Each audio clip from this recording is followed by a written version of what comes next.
All right, folks, sorry we had to miss class today due to technical issues, but I thought I would go ahead and go over a couple things I wanted to cover. So let's share the screen here and let's do that. So I did put an assignment up. So if you go to your discussion board and you go to your class discussions, you'll see this class. There's this one right up here in place of 10.9. Let's turn off the edit mode here so you can see it. You should only see, I don't know why you see those. Oh, well, it doesn't make a difference. I see them all anyway. But it'll be the third discussion now in place of 10.9. You've got a set of 3 short videos. They're very short. Watch the following videos and summarize each video in just a few short sentences and explain what speciesism is. Just 400, 500 words, 10 points. Since we didn't have class today, we'll just do that. But let me also go over your PowerPoint real briefly. Just a couple of things in your PowerPoint that I wasn't able to pull up in class because of the IT issues. So the PowerPoint that we would have covered in today's class is simply this: animal rights. There we are, here it comes. And I'm not going to go over everything I wanted to go over because your videos do that. But I did want to go over the first few slides. So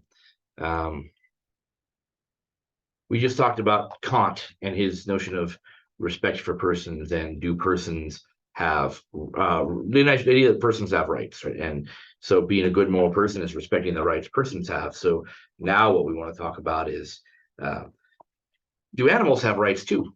Animals other than human beings. So in Kant, we end up getting from the Kantian tradition this big idea that human beings have rights no matter who they are and where they're from. And that's clearly a good idea to follow. But what about animals? Do they have rights? Well, traditionally, Western philosophers have been completely androcentric, thought only human beings matter, only human beings count, morally speaking. That's androcentrism, only human beings matter. And there's just been a very simple argument like this: only human beings have rights, animals are not human beings, animals don't have rights. Now, we, of course, post-Kantians have this notion that, there are persons who may not be human. And so we have to kind of clarify the argument. Most philosophers today are not androcentric. They're more like this, right? So the argument's a little revised. It's not human centric. It's not androcentric. It's person centric. So the argument nowadays would probably look like only persons have rights. Most animals are not persons. So most animals don't have rights, but some might, because some might be persons. So not just human beings have rights, but any being that happens to be a person. Okay. So by contrasting the first two views, right, you have the traditional view, which is the human-centric view. This is what you get in Western philosophy up until, I don't know, 100 years ago, 150, probably 150 years ago in most quarters. The human-centric view thinks that only being biologically human grants a being full moral status, but also that mere biological humanity grants you full moral status. And this has some interesting implications, right?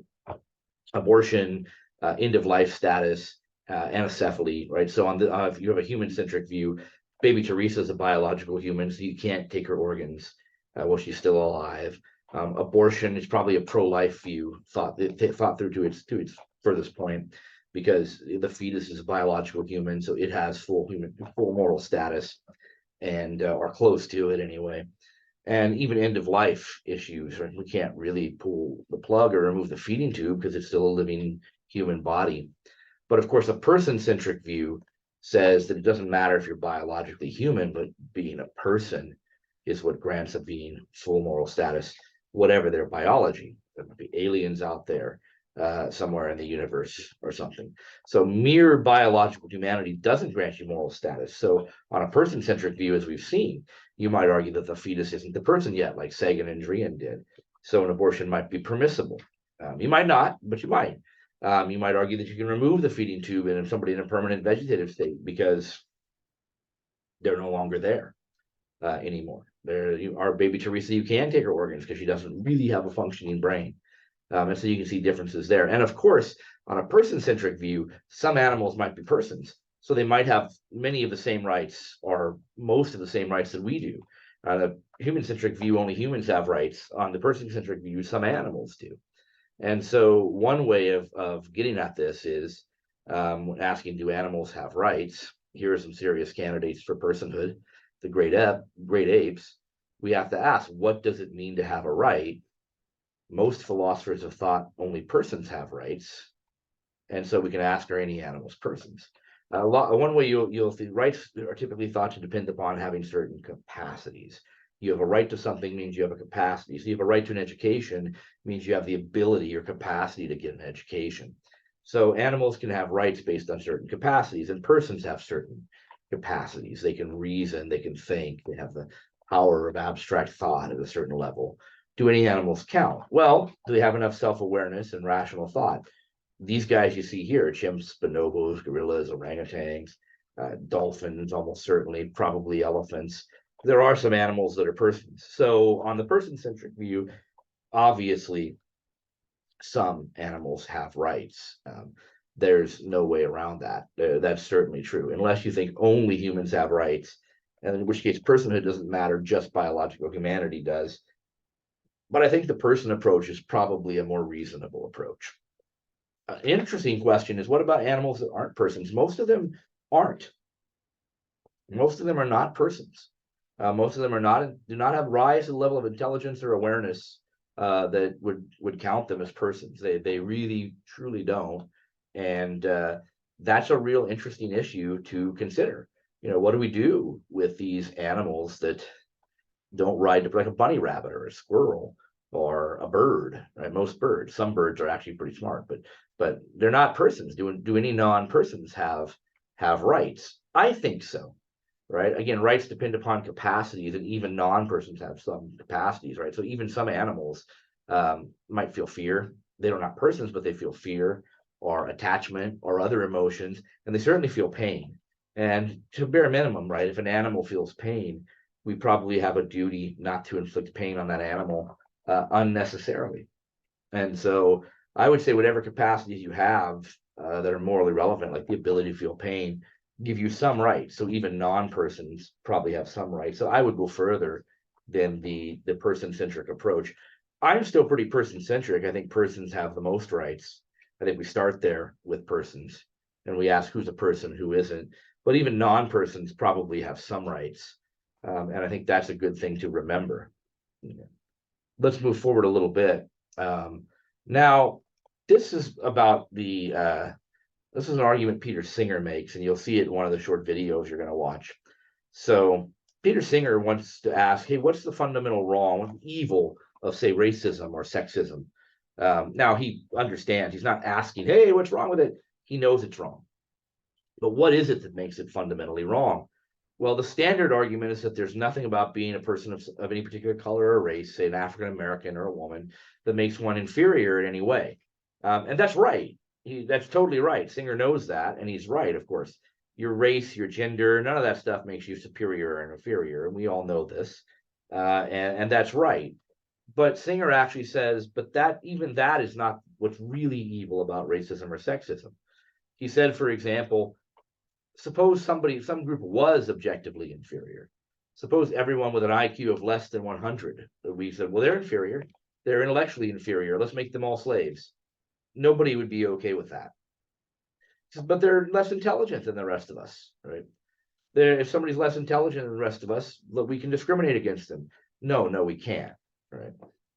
He says, even if we were to say here's some objective criteria by which we can say these people are, say, intellectually inferior because they have a lower. Now, IQ, there are all kinds of problems, but just pretend we can find a group of people who are they're less intelligent. We have measures of that, and they're less intelligent people, so we could say they have to be the servants of everyone else. Aristotle, the ancient Greek philosopher Aristotle, actually made an argument like this. It's still crap. It's still a terrible argument, and the reason for that is this: even if some group were intellectually or in some other sense actually inferior, and Singer's not saying any particular group is, by the way, that would not justify neglecting their rights. Right? So think of people with disabilities. We don't neglect their rights just because they're disabled. And if somebody is less intelligent, that doesn't mean they have fewer rights.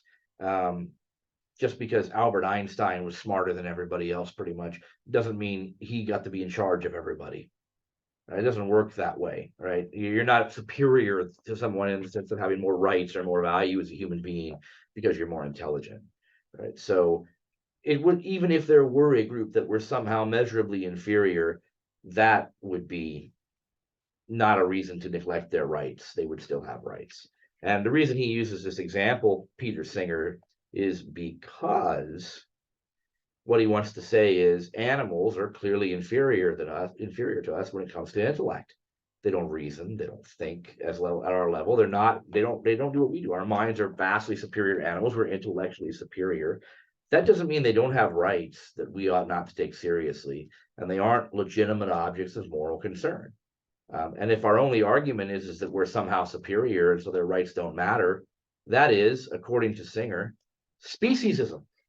If you say animal suffering doesn't mean a thing, um, you're just putting your own species ahead of others for no good reason. That's speciesism. It's like racism and sexism. And he favors a quote from Jeremy Bentham. The question is not can they reason or can they talk, but can they suffer? And look, if you cause unnecessary suffering to another animal and your only justification of it is they aren't human, that's speciesism. That's Peter Singer's argument. That's what speciesism is. So that is the problem. That's not going to work. We cannot have that. Speciesism is, I think Singer's right about this. Um, unless I have a good reason, why am I causing suffering for other animals? Speciesism is, I think, something that falls out of this. So even from the person-centric approach, even if we put persons first, there are non-persons who suffer and who have wants and desires. And why should we make them suffer or deny those wants and desires or hurt those feelings or cause fear in them for no good reason? That's just bigotry. That's just speciesism. It's not legitimate. Now, there are a number of issues you can approach with this matter, right? Should we hunt animals for sport? Do medical research on animals or cosmetic research? Use animals for entertainment? SeaWorld, the zoo, circuses, wear animals for clothing, eat animals for massively as we do in factory farms or otherwise, permit factory farming. Look into all of this, do a little research, consider these topics. Now, I would have talked about these a bit more had we had the full lecture, but here I'll let you just look this up on your own and think about it a little bit. There are a number of arguments on this PowerPoint. You can look at them. You have a little video on this, arguments against zoos, arguments in favor of zoos. You know, look into a little bit about the nature of the circus and SeaWorld and people who protest that and see why. Should we eat meat? That's the big question. You've got a video on that. Singer's article is mainly about that. Again, I'm going to encourage you to look up all this at your own. Reasons to eat meat, reasons not to eat meat. So there you have that stuff on your PowerPoint. And you have counter arguments, right? There's a counter argument that animals don't have any rights. There it is. You can look at it and see if you buy it. I think these arguments don't work, but there are two arguments for saying that non-human animals don't have rights. Look at them later. The last one is something that is another argument, so saying that there's a difference between pets and a woman named Nell Nottage. There's a difference between pets and livestock animals, so we can eat cows and pigs, but not dogs and cats. There's the argument. Look at it, look over the PowerPoint, think about this. What I want to do is let's go back. Remember the first few slides in particular, right? This androcentrism that doesn't count animals at all versus this person-centric view, which says animals matter, but persons matter more than non-persons. But nevertheless, non-persons still matter. And if you don't value the rights and well-being of people of other animals, just because they're not human, or even because they're not persons, you are a speciesist. Right? With that as your framework, consider these issues and arguments that follow on the PowerPoint. So take a look at, after you've taken a look at this PowerPoint, I've given you a little bit of it. Take a look at this discussion board and watch these videos. You're going to have to summarize them, and you should be in pretty good shape, and that should make up for the fact that we missed class today. And that should be all we need to go over. I will see you guys on Wednesday. I did put in an IT request, so they've told me they've already been over there to fix the room, so it should be good for next time. And that should do it for today. Thank you very much.